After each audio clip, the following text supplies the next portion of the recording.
Di ba kasi sinusulat mo sa bahay? Yung nasa ID mo. Yung sinusulat mo sa bahay. Hindi, dapat idat ka muna nung gusto mo na sabihin. O, di na, message mo na.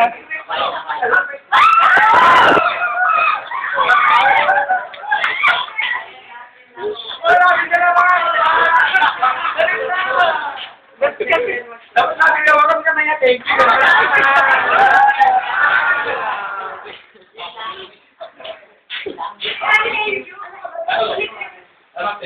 Thank you, man.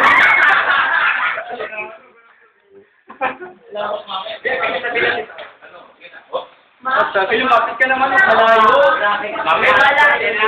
Ito sabihin na naman ito mga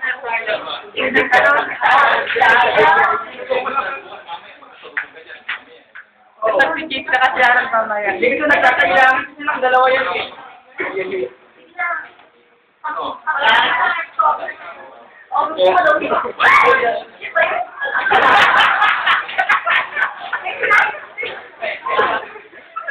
Yeah.